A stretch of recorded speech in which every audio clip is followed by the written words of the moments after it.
I don't necessarily know if we're right in recession right now. I think there's still a fair amount of consumer spending. The jobs numbers, again, lagging indicator, but we're seeing the layoffs in these Fortune 500 companies almost every day, 10,000, 20,000 people. So it's coming. To me, it's like you see that huge tsunami wave out in the distance and you know it's coming.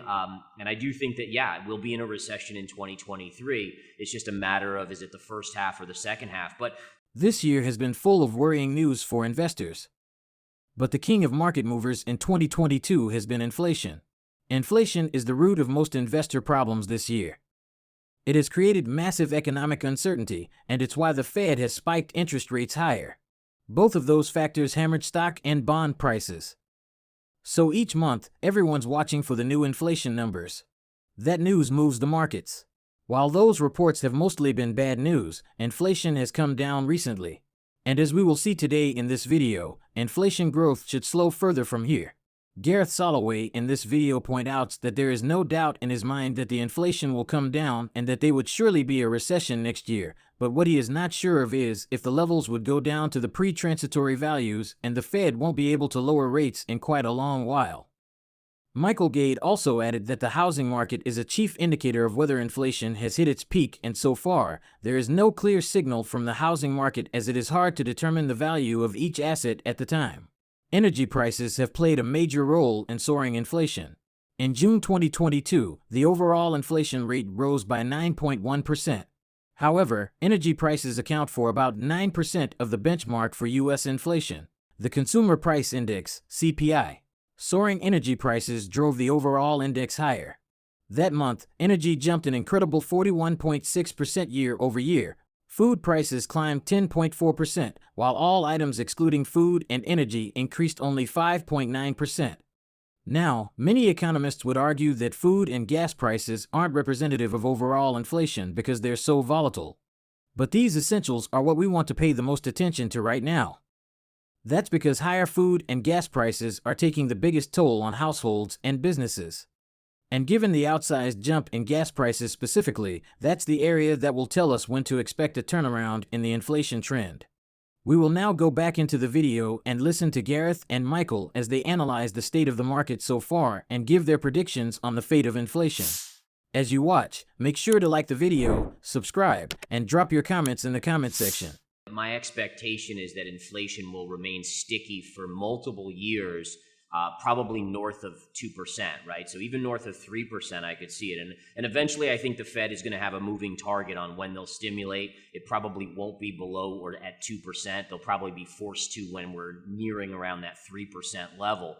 But again, there's no doubt in my mind that inflation is coming down. It's just a matter of, will it return to that transitory talk back then when it was 2% or less. And I really do not see that for many, many years. I think it's going to put the Fed in a very tough position where they're not going to be able to lower rates for quite a while. And it's going to put a lot of hurt on the U.S. economy. Micheal, do you think we've hit peak inflation?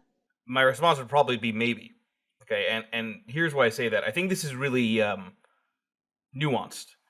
So, to the extent that housing is done for a few years, that's going to be a massive disinflationary, deflationary force, right? Because it's a big driver of economic activity, and most people's asset is their home, and that's where a lot of credit creation comes from. The problem is the number of transactions is going to make it hard to really know where home values ultimately are on average, right? Because while you have what I suspect will be collapsing demand on higher mortgage rates, you still have the dynamic of very tight inventory.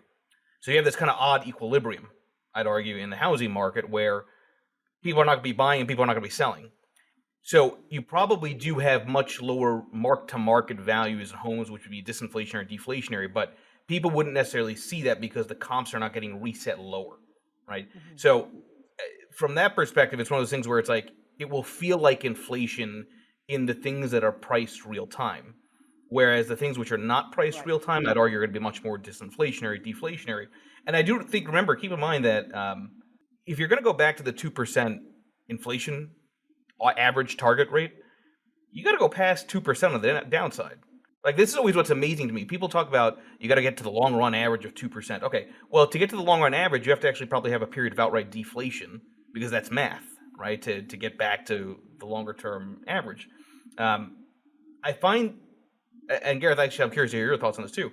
I find this to be really fascinating in terms of how this could play out, because if you're going to have a push towards 2%, if you have a credit event, if you have any kind of crisis, inflation we know lags.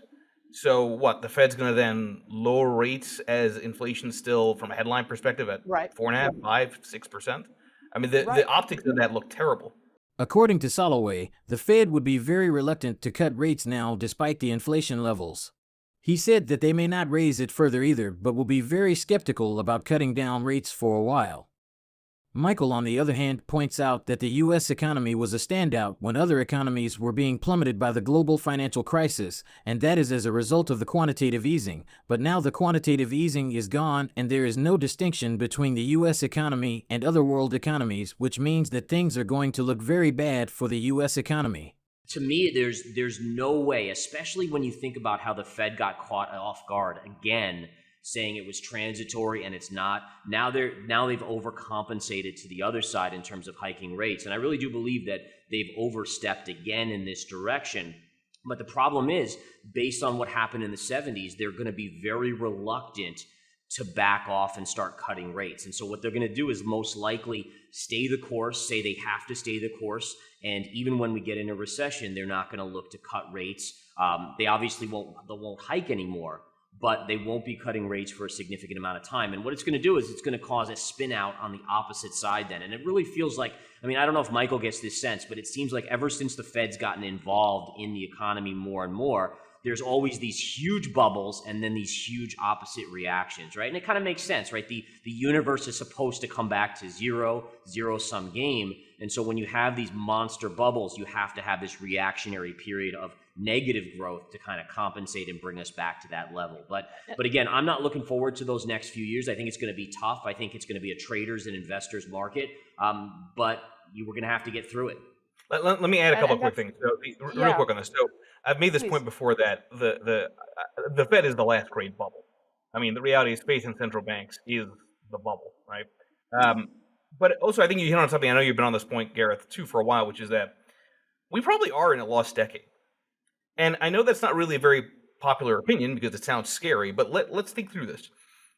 Bonds have had a lost decade with this drawdown, right? You've undone pretty much all gains, for the last 10 years plus, right? From a just bond fund return perspective.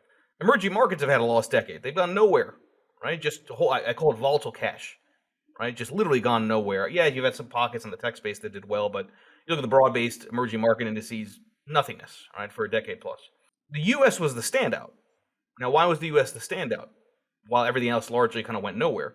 Because of quantitative easing. Well, now that dynamic's gone.